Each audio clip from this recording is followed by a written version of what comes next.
Kirby and the Forgotten Land is a brand new 3D adventure game for Kirby, and we've only seen this kind of one time with Eraser, being Kirby Air Ride's open world city trial.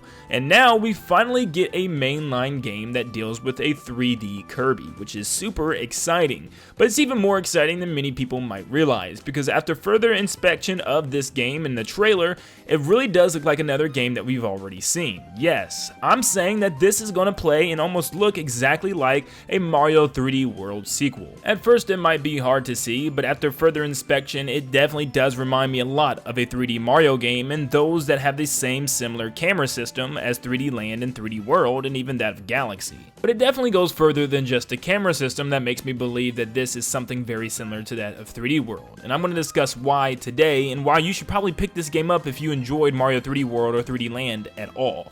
And before we get started, thank you guys so much for tuning in. You guys are amazing. You guys have been absolutely blowing up my recent videos, and I cannot thank you enough. If you're watching this video right now, do me a favor, stop what you're doing and subscribe. We're getting super close to 150,000 subs, and we are going to push now for the goal. I don't really have a goal set as to when, but let's try to get it by the end of the year. Let's just push that subscribe button if you're watching, if you're new, if you're old, if whoever you are, if you haven't pushed it yet, push that subscribe button. It's going to go a long way, and I thank you guys so much. But let's get on to the video. Well, I wanted to break this down in chunks, and obviously this can match a lot of 3D games, so I'm not just comparing it strictly to Mario 3D World, but Mario 3D World is our basis here for comparison. And the first thing I want to talk about is camera. The camera angles are almost identical with Kirby and the Forgotten Land, and of course Mario 3D World. The camera is fixed and cannot be moved, and it looks like the same thing is happening in Kirby. It's always following behind Kirby and opening up the section for whatever there is to be seen. It looks like Kirby cannot take control of the camera or turn it any way that he wants,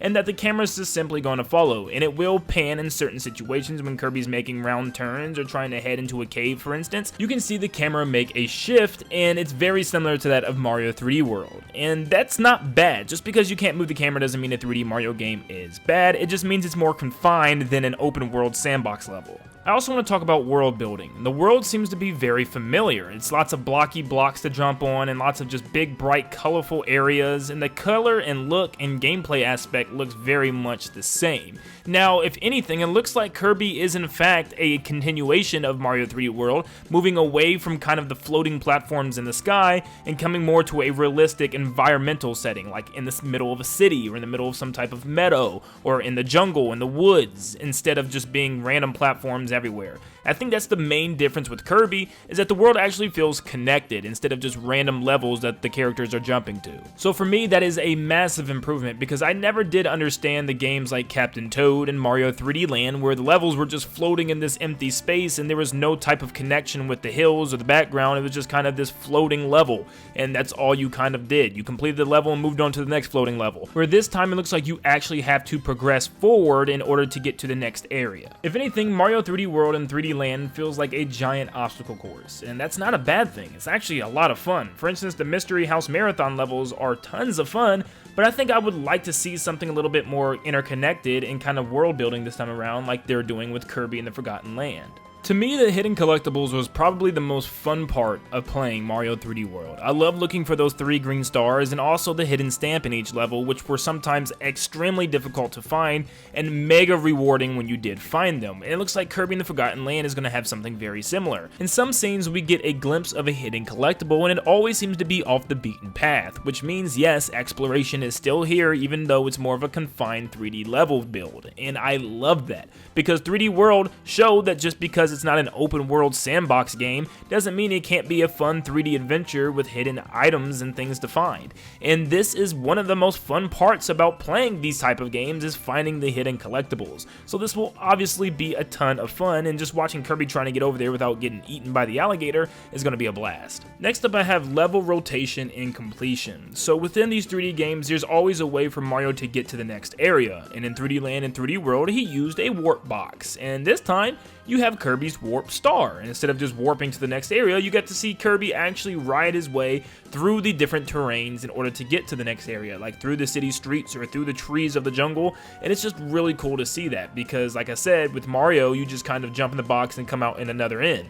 This time you get to watch the whole thing unfold in a nice little cutscene, and that's cool to see for Kirby. But also to complete the level, very similar to Mario either getting a star or getting a power moon or simply just getting the flag at the end of 3D World, Kirby comes to a giant jail thing full of different Waddle Dees that he has to save, which is probably the end of the level, which is also pretty cool. Now I don't know if this is the end of every level or if it's just this one where you battle this giant monkey, because we do see it hanging from his neck during the battle. It's hard to say, but if these are at the end of every level, it's a cool way to kind of finish the level and recognize that you are at the end. And of course, last but not least, we can't forget about boss battles, because Kirby fights this giant ape, and it's the only boss that we see within the entire trailer. He throws giant boulders at Kirby, tries to swipe at him, and even grab him and throw him.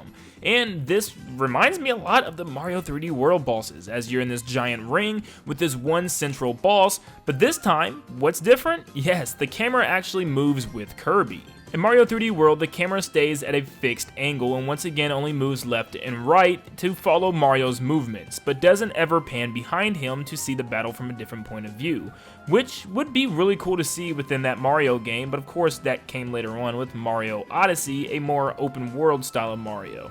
But, as we can see, Kirby is definitely not along the lines of Mario Odyssey, Mario Sunshine, and Mario 64, but it does seem to have elements of a free roam camera. Also, you have to look at this in terms of Kirby, because with Mario, you jump on the enemy's head 3 times and they're dead, where this is more of a beat-em-up style of boss fight with Kirby games, where you just kind of hack and slash until the enemy is dead. That's what we've seen in the 2D games for the longest time, but this time, it's a 3D boss fight, but it probably still works the same. I would not doubt for a second that there's actually a health bar that Nintendo decided to hide during the trailer, because it probably gave away the boss's name, and they probably didn't want to give away that information yet. But there's probably a health bar, and I completely would not doubt if Wispy Woods was in here, or Kracko, or multiple different bosses that we've seen from the past.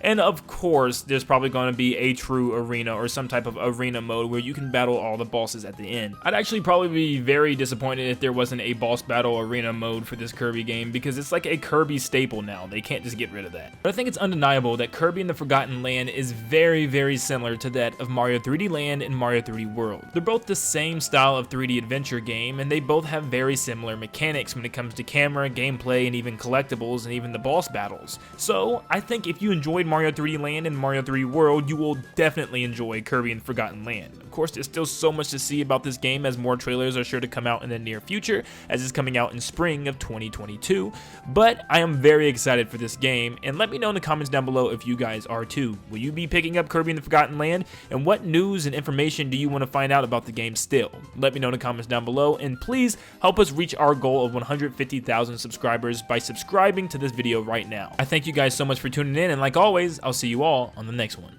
See you guys.